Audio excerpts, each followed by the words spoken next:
আসসালামু আলাইকুম, কেমন আছেন সবাই? আশা করি ভালো আছেন। আলহামদুলিল্লাহ আমিও ভালো আছি। নতুন একটি ভিডিও নিয়ে হাজির হয়েছি।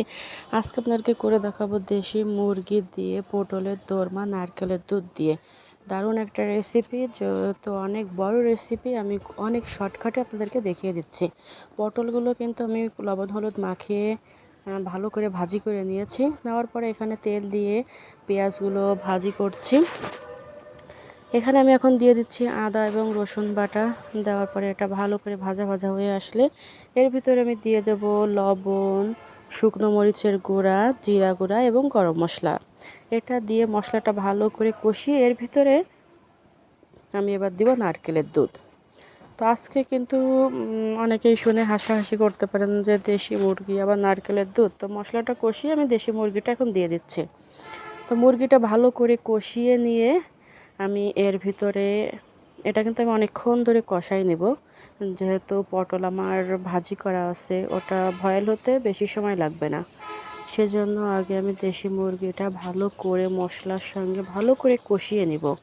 এটা যখন হালকা সেদ্ধ হয়ে যাবে ঠিক তখন এর ভিতরে আমি ভাজি করে রাখা পটলগুলো দিয়ে দেবো। এই যে একটা আলু দিয়েছিলাম এর জন্য, আর এই যে পটল আমি ভাজি করে রেখেছিলাম, তো সেটাই আর কি দিয়ে দিচ্ছি।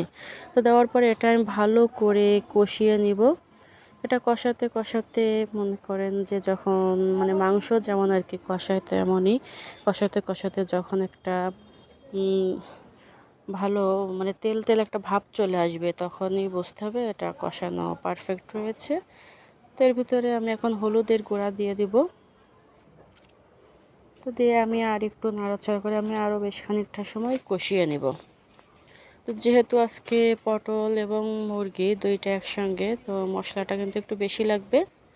তো আপনারা সেই হিসেবে মশলাটা দিবেন।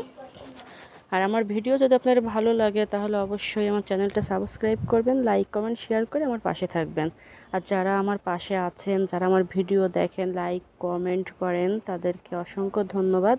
তো এখন আমি এখানে একটু গরম মশলা দিয়ে দিচ্ছি। দেওয়ার পরে এটা ভালো করে কষিয়ে নিচ্ছি।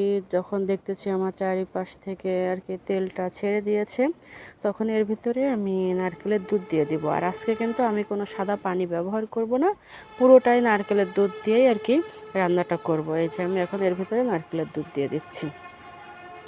তো নারকেলের দুধ দেওয়ার পরে আমি আরও বেশ খানিকক্ষণ আর কি জাল করে নিচ্ছি। তো এখন আমি নারকেলও দিব, আর এই যে মুরগির পেটে ডিম হয়েছিল, তো সেই ডিম সহ এই যে এখন আমি নারকেল কুচি নারকেলগুলো আমি এর ভিতরে দিয়ে দিচ্ছি। দেওয়ার পরে আমি অনেকক্ষণ ধরে জাল করে নিব। তো আমার রান্নাটা কিন্তু হয়ে গিয়েছে। তো আপনারা সবাই ভালো থাকবেন, সুস্থ থাকবেন এবং আমার ভিডিও বেশি বেশি করে দেখবেন। তো এই যে এখন আমি জাল করে নিব, নিয়ে আমি হালকা ঝোল রেখে এটা আমি আর কি মাখো মাখো করে আমি এটা রেখে দিব। তো সবাই ভালো থাকবেন, হয়ে গেছে আমার রান্না। ভালো থাকবেন, খোদা হাফেজ।